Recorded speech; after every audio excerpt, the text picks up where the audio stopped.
menurut lu kapan Prawira juara? Anjir, ini dari pertanyaan dari fans Garuda. Bukan fans Garuda. Kapan Prawira juara? 1 sampai 3 tahun ke depan. Wah, kan enak nih. Ya karena soalnya kontraknya dia sampai segitu.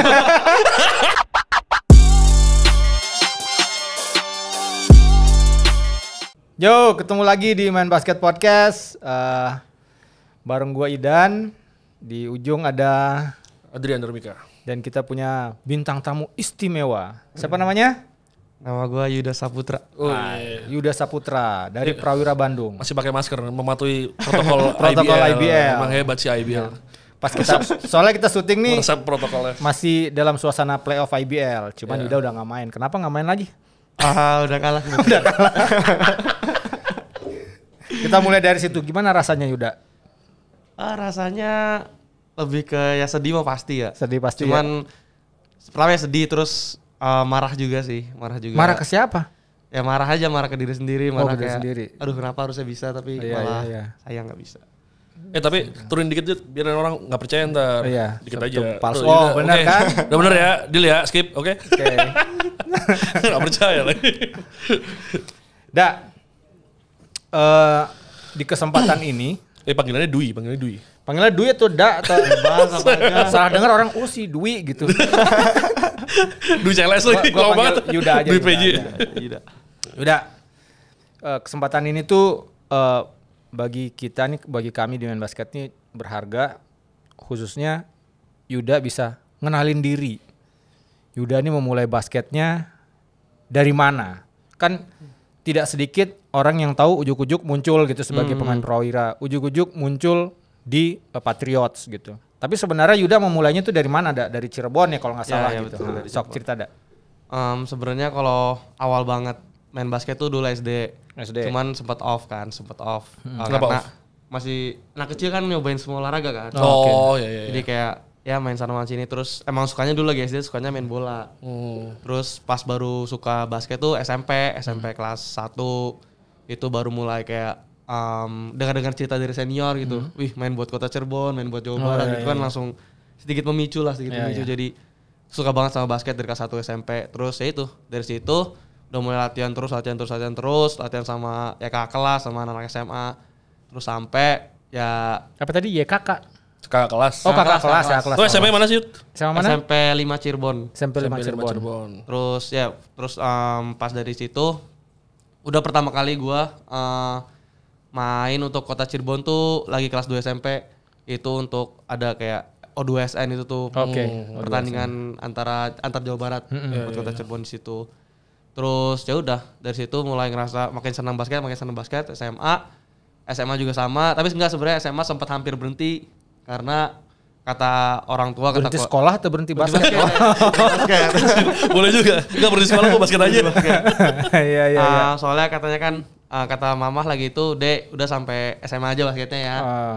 Kamu kuliah yang benar katanya. Iya. Terus di SMA juga gue pertama kali kayak mungkin pertama kali dikenal di Indonesia pas SMA, pas main Jawa Barat lagi itu tuh main pertama Jawa Barat gue tuh ke Jurnas U16 di Sunter tahun 2014. Kalau banjir sepaha tuh. Sunter. Ikut Sunter tuh. Ngeri tuh. Terus ya dari situ baru Lu mulai. SMA mana berarti? SMA 2 Cirebon. Sama 2 Cirebon, oke. Itu basketnya juga kenceng nggak? Enggak sih, justru itu yang akademisnya paling bagus di Cirebon. Cuman emang basketnya bagus karena pemain-pemain yang SMP-nya bagus-bagus biasanya ke sana. Pada kesana, kayak mana? SMA Kaleb sini lah ya. Ya SMA 9. Ya kayak gitu lah ya. Ya. Dari situ terus ya pertama dikenal di Indonesia, maksudnya di umuran gua tuh yaitu ke Jurnas U16 dari situ. Terus dari situ baru panggil untuk timnas junior gitu. Iya. Pertama kali timnas junior itu berangkat di Thailand, Chiang Mai. Oke. Itu ASG, Asian School Game. Asian. Lagi itu berangkat sama si Widi, sama si Firdan gitulah berangkat. Tahun 2015. 2015. Udah ada ya, udah ini ya saat itu ya. Ya udah. Terus sama si Agassi juga lagi tuh. Agassi udah ada? Udah ada. Oh, oke. Dia yang paling muda lagi tuh. Iyalah. Mainnya Agassi itu 99 kan? Masih main power forward lagi. Serius. Iya, Itu iya. di event itu mainnya power forward bukan guard. Oh iya. Terus ya dari situ udah balik ke Cirebon sekolah lagi. Terus dari situ tuh udah kayak pengen dulu kan zamannya kan SBMPTN ya.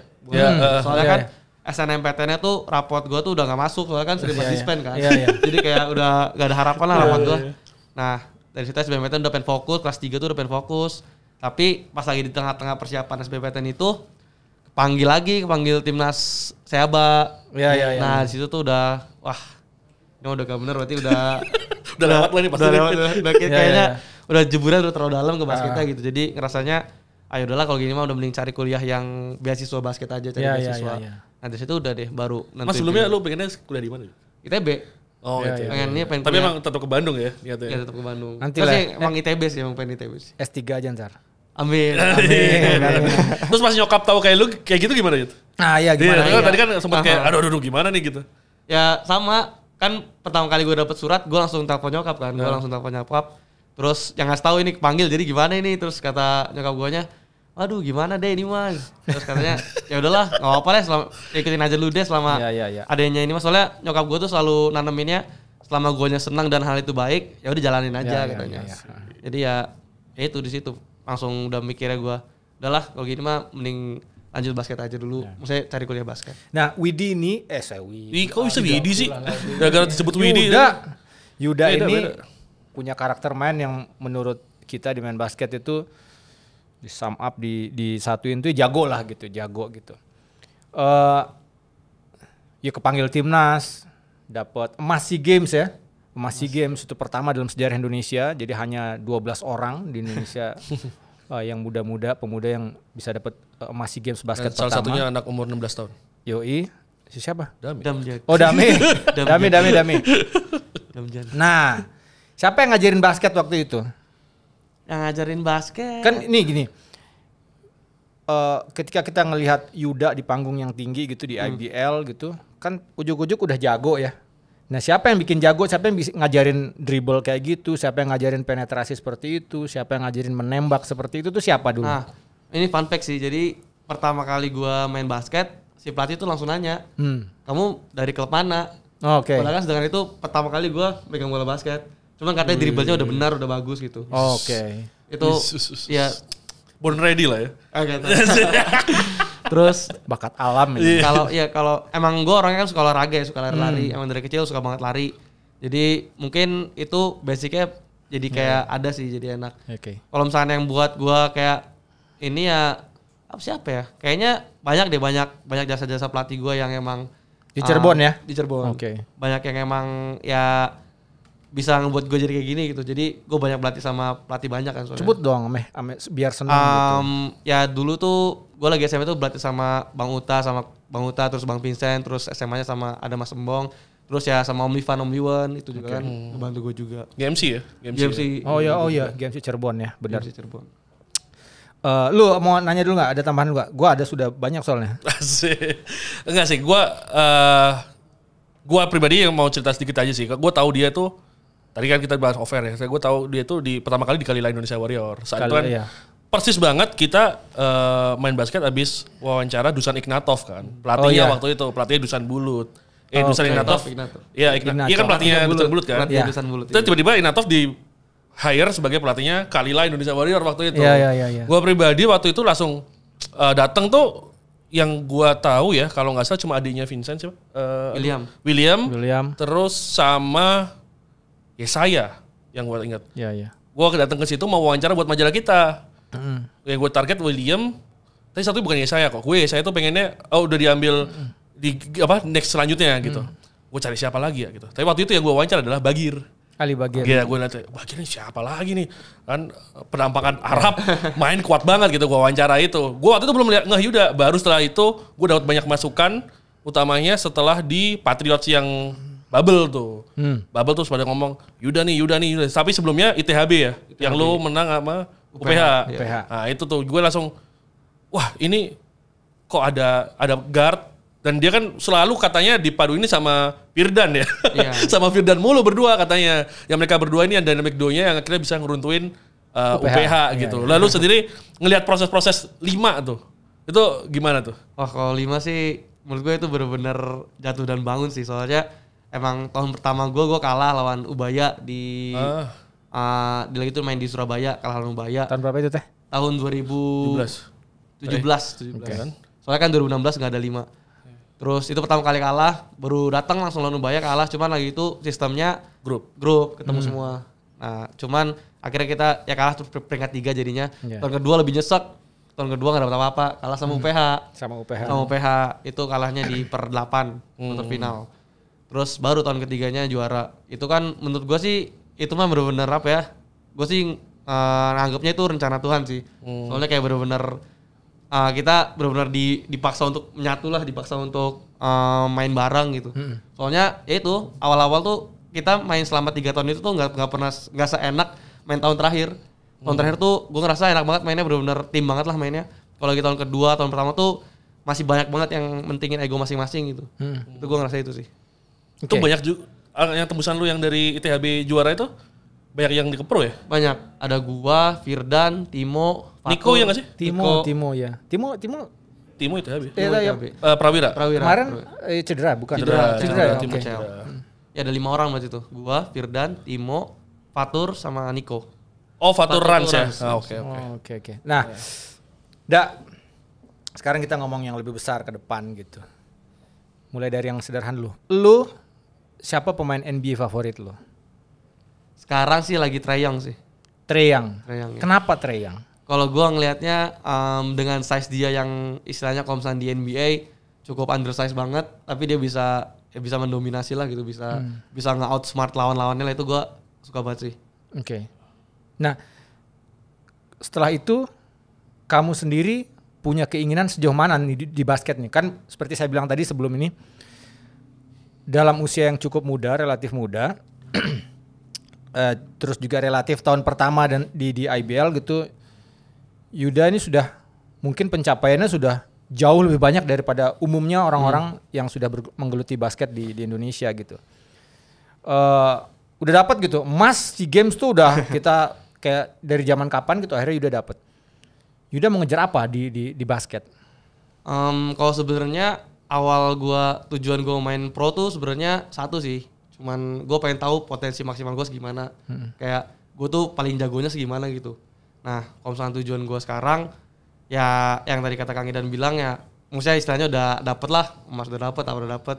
Cuman tujuan gua sekarang sih cuman ini sih, gua pengen jadi point guard nomor 1 di Indonesia aja sih. Udah jangan-jangan. Belum tahu. Makanya. Jangan-jangan udah sedekat itu kan kalau misalnya nih. Ya belum tahu Kang. Makanya dalam waktu 1 tahun ke depan kayaknya udah dapat. Iya. Terus lu gimana menanggapi itu? Aduh, kalau itu ya paling gak tahu sih, belum tahu. Soalnya ya gue juga nggak ngerasa bakal secepat ini gitu, maksudnya secepat gitu untuk hampir menyentuh gol itu, gue nggak ngerasa, maksudnya nggak nyangka bakal secepat ini gitu. Boleh nggak gue bilang gini, nanti Adrian juga menambahin bahwa barangkali kayak harus lebih tinggi deh cita-citanya gitu. Gue tuh gini Yuda, kita ngobrol sebagai teman. Anak basket Indonesia itu impiannya harus dibikin lebih tinggi lagi gitu. Karena ketika ngelihat potensi Yuda, potensi Abraham yang ya lebih senior daripada Yuda, harusnya bisa lebih tinggi lagi gitu. Bukan hanya terbaik di Indonesia, karena kayaknya mungkin sudah lewat. Mungkin loh ya. Mungkin. Tapi setidaknya secara faktual terbukti. 12 yang dapat emas SEA Games itu udah 12 yang terbaik di antara yang lainnya gitu. Karena dapat emas yang lainnya belum pernah gitu, sehebat apapun yang dulu gitu. Nah, punya nggak keinginan itu misalnya nih, wah oke lah, misalnya Kang Idan bilang mungkin saya sudah jadi yang terbaik gitu, tapi itu kan relatif ya, itu kan subjektifnya saya. Tapi menurut Yuda punya nggak keinginan, wah gue pengen nyobainnya, pengen main di Filipina, gue pengen nyobain main di Jepang, atau gue pengen main di Eropa, ada nggak impian kayak gitu? Kalau keinginan impian sih, maksudnya bukan impian ya, maksudnya kalau keinginan pengen itu ada lah, pasti ada banget, pengen main overseas, pengen cobain main di liga luar, ada banget. Cuman ya itu, udah sampai sekarang juga belum tahu gitu. Maksudnya si fasilitas. Tapi ada ya? Ada lah, pasti ada lah. Lu kalau balik lagi nih saat lu udah nyebur banget di basket sebelum lu ke pro gitu. Mimpinya apa? Waktu itu. Atau sebenarnya kayak Yuda nih kayak enggak bertarget. Enggak, maksudnya bukan yang tipikal, kan ada orang nih yang target oke, gue dalam tahun sekian gue kesini gitu. Tapi ada juga yang enggak, gue ya flow let it flow aja lah, jalan aja. Ntar kalau ketemu ini pasti ketemu gitu. Lu bilang mana? Kalau itu ya, kalau misalnya mimpi target itu ya itu yang tadi gue bilang, gue pengen tahu potensi maksimal gue segimana, maksudnya titik puncak itu segimana. Cuman gue setelah gue masuk pro, gue langsung nge-list sih kayak goals gue apa aja, kayak karir goals gue apa aja. Coba disebutkan goalsnya. Paling tinggi sok apa? Itu dong. Sok apa yang paling tinggi? Ya kalau yang Main paling NBA. tinggi, enggak, maksudnya kalau ini kan kemarin kan masuknya masih mainnya di IBL kan. Jadi kayak oke. masih Dia masih di IBL, di nulisnya IBL. goals IBL. Ya. Selain juara apa? MVP. MVP. Ya. Ya itu awal-awal yang baik sih. Ini sekarang gue tanya sama Yuda. Punya nggak keberanian misalnya memasang mimpi main di NBA? Gak apa-apa, jujur aja. Gratis loh itu. Cuma jalan pasti lah. Siapa yang gak mau? Orang Langsung ikut siun basket. gitu. Langsung takut. Enggak lah. Punya. Kayak Punya ya? Mungkin ya kalau nggak NBA setidaknya ya liga-liga di Asia lah. Liga-liga di Asia, liga-liga terbaik ya. Iya. Liga di Asia, Timor Leste ke Asia tuh. Iya kan? Ya liga kayak Liga Jepang gitu. Liga Jepang gitu ya. Karena gini, tadi kita udah bilang gitu, kayak saya pribadi, Adrian gitu, di teman-teman di main basket tuh percaya sebenarnya kemampuan para pemain kita di Indonesia, termasuk Yuda, itu punya kemampuan untuk main di level yang lebih tinggi. Cuman memang tangga untuk kesananya tuh yang harus banyak diupayakan gitu, dan bukan tanggung jawab si pemainnya sendiri. Ya. Jadi Ada, misalnya nih, tapi ya bukan ada sepenuhnya. tapi nggak sepenuhnya. Misalnya gini, agar Yuda, agar Bram, agar Yesaya, agar Bagir, Kelvin bisa main ke level yang lebih tinggi, itu tidak sepenuhnya tanggung jawabnya para pemain itu. Tapi tanggung jawab semua yang ada di sekitar situ, klubnya, perbasinya, dan lain-lain untuk ngebantu para pemain untuk nyampe ke sana gitu. Tapi memang di awal si pemainnya sendiri harus punya kemauan itu. Di satu titik kan kita kemarin nonton FIBA Asia ya, kita sempat lawan Jepang enggak ya? Enggak. Jepang Enggak lawan Jepang gitu. Tapi kayak ngelihat kita ngelihat Yuki Togashi, Kawamura, kita ngelihat Freddy Ibrahim, kita ngelihat Wael, Arakji gitu. Iya. Itu kalau kita datang gitu kan ya sama aja kayak pemain kita gitu. Arakji ya tidak lebih besar daripada siapa? Juan Loren ya. Iya. Tidak juga lebih besar daripada Avan gitu, segitu aja. Begitu juga Freddy Ibrahim ya sepandu paling ya. Enggak, lebih kecil. Lebih kecil malah daripada Pandu ya. Freddy lebih kecil. Freddy masih 180-an enggak usah. Iya gitu. Seberapa Tapi lebih tinggi dikit. tapi bisa se-eksplosif itu gitu. Nah, apa yang membuat mereka itu tuh yang harus jadi tanda tanya buat kita. Nah, punya nggak keinginan untuk bisa seperti mereka gitu, dan mau nggak melewati apa gitu, dan apa menurut Yuda yang harus gue lakukan gitu untuk sampai ke situ gitu? Pengen lah, pasti pengen banget, soalnya ya kemarin gue juga FIBA Asia tuh bener-bener belajar banyak banget kayak ngebuka ngebuka mata gue kalau ya ternyata ya masih levelnya tuh masih jauh banget itu. Masih jauh banget sama pemain-pemain internasional Langsung lainnya. potong M. Ini langsung dipotong. Nanti dipotong enggak bagian ininya jadiin promonya. Oh, bagian promonya. Udah jauh deh gitu. Jauh banget kita ya. Maksudnya ngerasanya kayak jauh banget, soalnya nggak tahu, gue ngeliat mereka main tuh kayak, terutama gue ngeliat kan point guardnya. Ngeliat mereka main tuh kayak tenang, terus apa ya, bisa ngatur pertandingan itu dengan baik. Itu gue ngerasa gue harus nyampe level situ sih, gue harus nyampe di titik itu gitu. Kayak si Wael Arakji, terus ya Freddy, itu kan maksudnya apa ya, ya tenang banget lah gitu, bisa ngebawa timnya banget gitu. Gue ngerasa ya gue pengen banget bisa untuk di level itu. Kalau untuk cara ke situ gimana, ya kalau sampai sekarang sih gue masih masih yang cari-cari caranya sih ya, terutama yang pasti ya lebih nguatin badan Badannya. nguatin badan secara fisik. Biar kayak misalkan kalau ntar kena kontak atau apa nggak goyah, nggak stamina nggak langsung berkurang gitu. Kalau gue pribadi lebih pengen nanya di luar yang basketnya ya. Soalnya kan gini, kayak lu kelahiran berarti 98 berarti? 98. Lu Tumbuh di era sosial media. Gue pengen ketahui 98 aja guys. Udah tamat sekolah gue itu SMA. Dia baru lahir tuh. Udah ditumbuh di era media sosial tuh sudah marak. Kalau gue nih paling gampang tanya gini aja. Gue nih bikin Facebook 2009. Gue SMP kelas 3. Lu pasti masih SD kan bikinnya Facebook, iya kan gitu. Berarti kan maksudnya dari kecil tuh lu udah terpapang media sosial gitu. Dengan semua yang lu dapat sekarang gitu, lu sendiri melihat sosial media untuk diri lu sendiri seperti apa?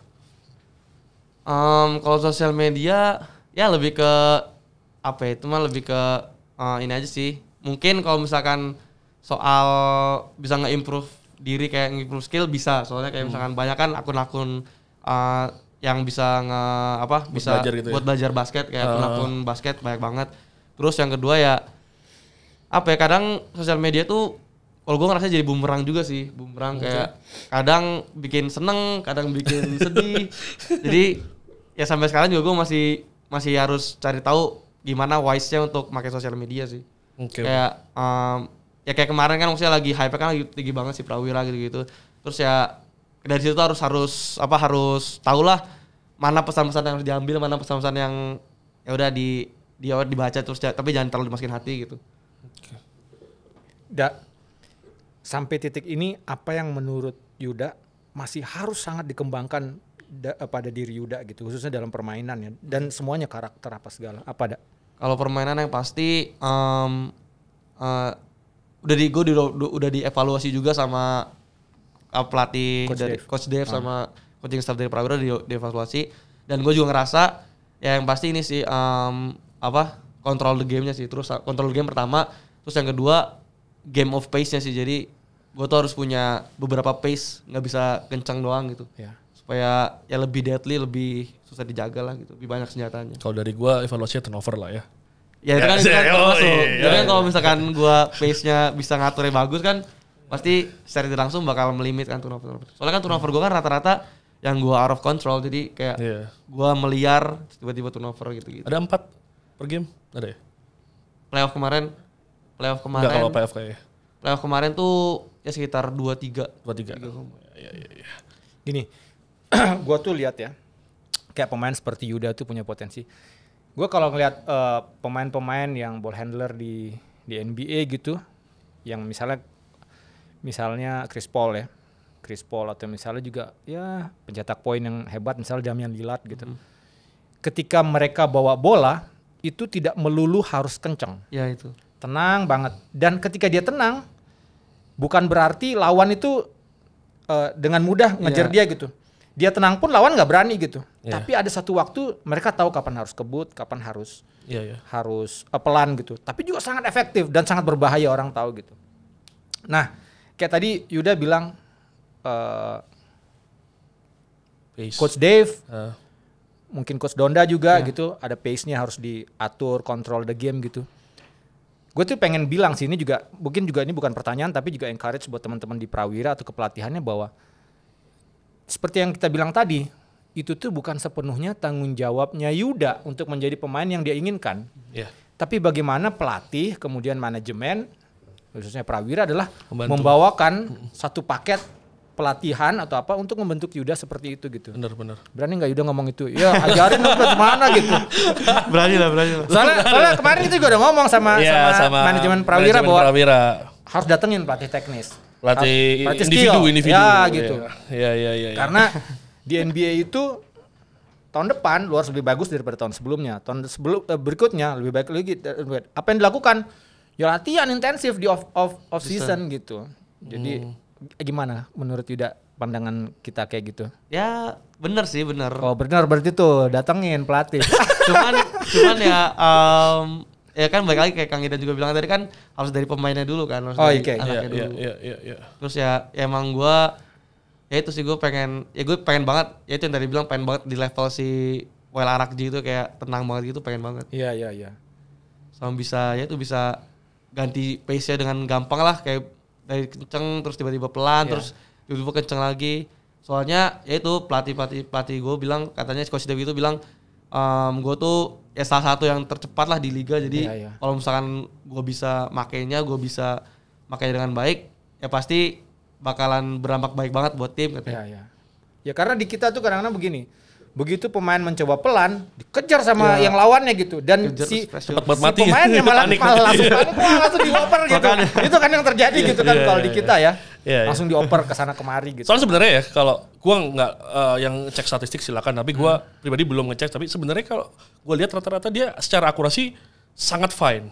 Setahu gua. Akurasi tembakan ya. Iya, mungkin 40% kayaknya, 40 ke atas menurut gua. Dan itu sebenarnya untuk liga sudah cukup bagus. Oke, karena standar liga setahu gua sekitar 42, 41 gitu. Kalau di atas itu harusnya dia sudah sangat oke. Tapi memang permasalahannya adalah di turnover. Ya itu karena apa? At some point emang dia pun akhirnya ngerasain itu kan kemarin kayak dia nangis tuh gue tahu sebenarnya alasannya karena itu. Selesai game itu, ya kak, iya santai nggak usah. Terus gak lama si Bram yang ngomong, ya udah kencang banget lagi hari ini.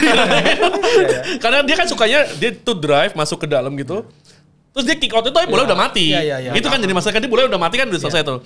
Memang jadi yang bikin dia plusnya oke banget sebenarnya, akurasinya oke, shot selectionnya oke, tapi begitu kita kasih turnovernya biar gitu kan dia. Sebenarnya dalam bahasa yang berbeda, gue sama Adrian tuh setuju. Kan gue nggak pernah nyinggung dari tadi tentang masalah offense, karena memang kayak waktu di FIBA Asia Cup tuh ada beberapa momen tuh anjing Wanian berani sih udah gitu, plak beberapa kali momentum gitu.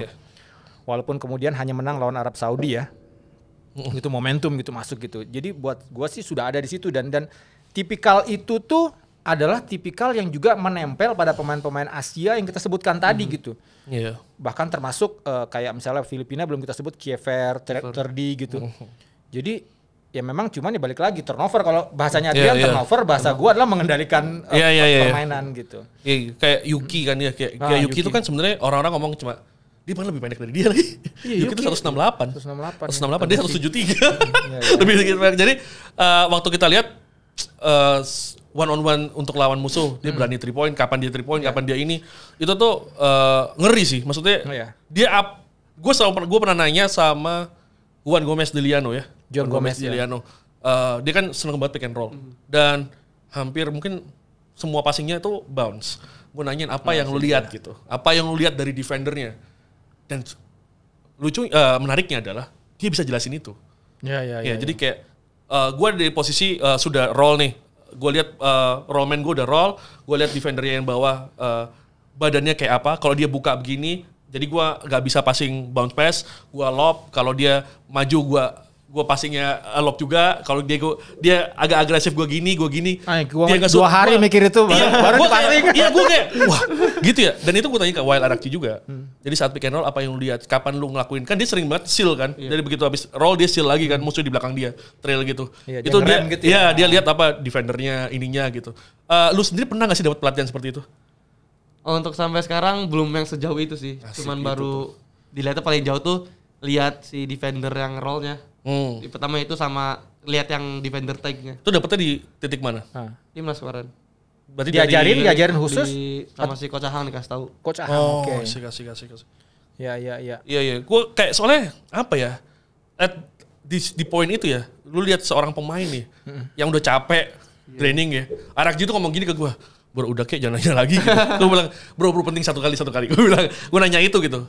Dan itu dia bisa jelasin itu dengan mudah buat orang gitu. Jadi, dan gue belum pernah nanya itu sih sebenarnya ke point guard Indonesia ya. Dan pun pemain asing Indonesia. Tapi menurut gue gak mampuan jelasin 2 pemain itu. Dan Juan Gomez kan di B2. Di Liga Jepang kedua gitu. Jadi dia udah cukup fasih gitu untuk menjelaskan itu gitu. Nah, Yuda, pertanyaan Yuda. Emas SEA Games, terus kemudian main di FIBA Asia Cup. Terus kemudian Australia kemarin ikutan nggak? Ikut latihan di Australia 10 game. Apa pengalaman yang paling berharga yang Yuda lihat di situ di berbagai macam turnamen itu yang tidak pernah, walaupun baru singkat ya, tidak pernah atau belum pernah Yuda lihat di basket kita? Entah itu pemainnya, entah atmosfernya, entah apanya, apa dak? Dan perlu dan teman-teman di luar perlu tahu gitu. Kalau pengalaman sih yang pasti level permainannya sih, level pemainnya sih tinggi banget. Kayak di Australia, terus di Australia tuh kemarin ada bahkan yang umurnya tuh jauh lebih muda dari gua, cuman mainnya tuh kayak apa ya, yang mainnya tenang banget, mainnya nikmatin gamenya banget gitu. Sedangkan di sini kalau misalnya itu yang tadi dibilang, kalau misalnya di pressure dikit langsung wah panik.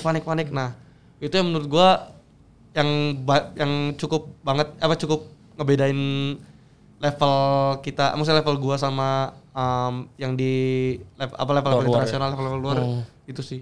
Kayak ketenangan mereka tuh ini banget lah gitu. Itu gue dapat banget kayak ngeliat tenangnya pemain-pemain luar tuh, pemain-pemain ya FIBA Asia kemarin, lihat point guard-nya. Terus ya di Australia juga sama, tenang banget. Terus makanya gue pengen banget ada di level itu gitu, pengen banget. Kalau kekuatan fisiknya, Kalau fisik mah ya udah pasti sih. Cuman kalau gue ngerasanya, gue kan emang dari awal main basket sudah terbiasa dengan fisik yang istilahnya undersize, terus emang kurang kuat gitu.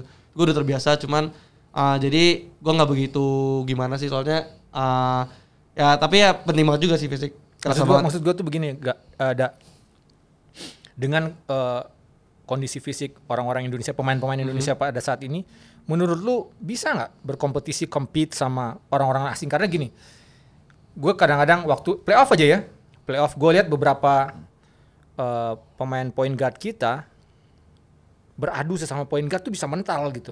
Dia bawa bola, drive, terus dijaga sama point guard lawan, dia tuh mental gitu. Dalam hati tuh gue mikir, gimana kalau lu ngelawan Dar Tucker ya gitu. Iya. Ngelawan sesama Dar kurus. Ngerti nggak? Nah, di kita cukup nggak fisik gitu? Bagaimana Yuda ngeliat itu? Masih kurang sih. Kayak gue pribadi aja masih kurang banget fisiknya. Soalnya ya itu susah banget jaganya. Kalau misalnya ngejaga orang yang kuat dan kenceng, itu susah banget. Terus ya iyalah, maksudnya fisik penting banget lah fisik. Makanya gue sekarang juga dari pesan dari si Coach Dev juga untuk ngebuat badan lebih kuat juga untuk off-season ini. So far berarti yang menurut lu yang pernah ketemu sama lu nih, yang paling kuat tuh siapa? Ah, siapa?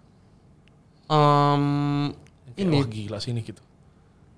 oh ini lagi ini gue si kan mungkin yang size-nya nggak terlalu jauh sama gue Iya, si siapa? Kiefer sih. Kiper ya? Iya. Kiefer.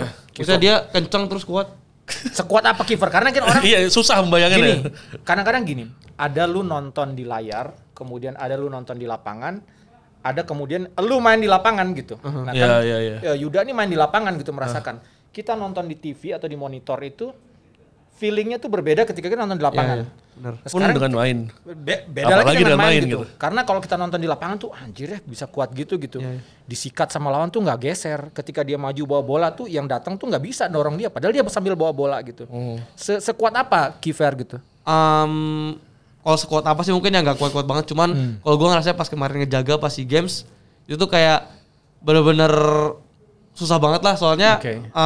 pertama mungkin dari screen juga ada yang screen gue Ada kan. yang Jadi screen, oke. pas gue pengen ngebaca terus gue pengen gerak, tiba-tiba tuh dia kayak ngebam gue dulu sekali.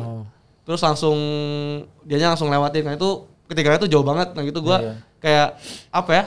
Gak ada yang gituin gua di liga Iya, gitu. Di Indonesia maksudnya gak ada yang gitu. Ini mah bener-bener ketinggalannya tuh jauh banget. Dianya langsung advantage-nya tuh banyak banget gitu sih. Iya. Terus ya kencang juga, cepet juga. Ya cepat juga, iya. Lu gitu ngobrol gak sih sama mereka itu? Sempat ada yang lu ajak ngobrol gak sih kayak si pemain lawan-lawan lu gitu? Nah, Enggak sih. Enggak ya? Cuman kemarin si Tirdi ngomong ke gua. Apa kata katanya Tirdi? I like your game katanya. Terus ya keep it up katanya gitu sih. Koplak aja plak. Tahu lu enggak tahu. ya. Enggak soalnya menurut gua pribadi ya, ini juga mungkin sedikit saran, enggak tahu sih sebenarnya berhasil apa enggak. Gua nyaranin ini ke Bram sempat maksudnya kan dia suka bingung tuh, apalagi saat tawaran biliknya drop ya, enggak jadi gitu. Dia bingung kenapa gitu kan. Oh berarti Bram pernah sempat ditawarin bilik ya? Udah. Udah masuk salary kalau nggak salah, tapi Iya, akhirnya iya. mundur atau apa gitu. Ya, Terus si teman gue juga Iya. begitu, salah satu agen ya. Terus kok jadi gue lebih tahu ya? Kebongkar ya. Jadi gue agennya lagi. Terus dia gue suruh ngomong, maksudnya lu kan dia bingung ngomongnya kayak waktu lawan Jordan di sana yang di Jordan. Jordan tuh pernah Jordan nggak? Oh enggak, lawan Lebanon yang di sana. Lebanon, iya. Ya. Terus dia ngomong oh iya Jordan bener. Dia ngomong kok Freddy jago banget dia bilang gitu. Maksudnya kecil anjing orangnya gitu kata dia kan gitu. Terus cuma coba lah ajak ngobrol. Menurut dia apa gini-gini. Besoknya dia ngobrol terus masuk ke foto FIBA. Jadi dia kayak lagi ngobrol gitu kan. Terus akhirnya dari sana mungkin Bram ada dapat apa-apa gitu. Makanya gue saranin sebenarnya buat semua pemain kalau emang sempat bermain internasional dan kebetulan ketemu sama pemain yang punya experience yang bagus ya. Kayak even Dar Tucker gitu loh. Iya. Dar Tucker tuh sama wartawan aja baik apalagi pemain menurut gue sih Iya, gitu iya, gitu. iya, iya. Sama wartawan yang mau dikasih baju gitu loh, apalagi sama yang pemain gitu. Jadi itu sarannya buat semuanya sih sebenarnya ya. Karena kan yang kebetulan lagi punya kesempatan Yuda, yang lain tuh ajak ngobrol aja karena soalnya itu tadi kayak gue bisa tahu nih dia nih sukanya apa passingnya apa yang dilihat tuh dari situ gitu, dan dia gue yakin lah harusnya belajar lebih banyak lagi dari situ gitu. Benar-benar. Terakhir kalau dari gue terakhir lah ya. Nanti nggak tahu Adrian. Menurut lu kapan Prawira juara? Anjir, ini dari pertanyaan dari fans Garuda, bukan presiden Garuda. Kapan Prawira juara? 1 sampai 3 tahun ke depan. Wah, kan enak nih. Ya karena soalnya kontraknya dia sampai segitu. kurang lebih gitu nggak? Enggak kan ternyata kontraknya habis duluan bisa diperpanjang. Benar. Ya. Kalau gue geser dikit, menurut lo apa sih yang kurang dari Prawira kemarin gitu? Yang bikin akhirnya game itu slip gitu? Mungkin experience pemainnya belum solid SM ya. dan ya itu mentalnya juga belum solid SM. Itu gimana sih ngerasanya? Maksudnya apakah di bench tuh ternyata kayak ya kalah nih gitu atau apa sih sebenarnya ngomongnya kayak gitu tuh lebih ke gestur? Enggak sih, kalau gue ngerasanya konsisten sih. Jadi gue ngerasanya kita tuh kan udah sampai quarter berapa 3 menit 5 kan masih oke kan, masih satu digit masih gitu-gitu kan. Nah terus tiba-tiba satu momen hilang aja, benar-benar si SM tuh benar-benar bisa langsung ngambil advantage itu gitu, bisa langsung ngambil game itu gitu. Itu menurut gua ya itu harus benar-benar satu tim sih kalau itu menurut gua. Oke. Kayak maksudnya jangan soalnya kayak lagi lawan Dewa kalau nggak salah yang udah ngelit jauh game kedua terus tiba-tiba 15 slip gitu. Kan istilahnya kan berarti kan nggak kalau si Kosite bilangnya nggak ada mental nge-kill-nya, jadi kita nggak bisa nge-kill gitu, nggak bisa ya udah misalkan udah ini ya udah tetap diinjak gitu, nggak bisa. Itu masih menurut gua masih belum ada. Gua kasih pertanyaan panas dikit lagi lah. Menurut lo kalau misalnya pemain asingnya ganti bisa juara nggak? Maksudnya nggak ganti? Ya maksudnya dari gua pribadi ya, gua udah ngomong beberapa kali di podcast yang main basket. Kalau regular season berakhir terus langsung main, gue pegang Prawira sebenarnya gitu, karena kan cucu gitu kan, terus pemain apalagi gue paling suka sebenarnya edition of Sterling ya, gue suka banget, wah anjir ada Sterling gitu, jadi semuanya shooter gitu kan, enak banget gitu. Nah gue yakin waktu di situ wah bisa menang gitu, tapi kalau setelah diganti dan gue nonton yang lawan Rans itu, wah ini agak berat nih gitu, dan ternyata beneran nih kesulitan nih lawan Elia Foster gitu, utamanya ya, tapi lawan Brighton juga agak lumayan. Kalau menurut lo sendiri gimana? Mungkin kalau misalkan nggak diganti ya gue juga mungkin lebih pede sih. Lebih pede bisa juara sih. Itu baru jawaban orang-orang pendidikan. Udah biasa ngeles sama dosen. Ngomong pendidikan, gue salut sama pemain-pemain kayak Yuda gitu, karena saat ini Yuda tuh lagi jalanin S2 Yuda ya. Iya gitu. Di Universitas Widyatama Bandung. Ya jadi sejujurnya ingetin gue ya, kayaknya Yuda adalah pemain aktif pertama yang kita ajak di Main Basket Podcast. Ada nggak? Ya, Bram lah.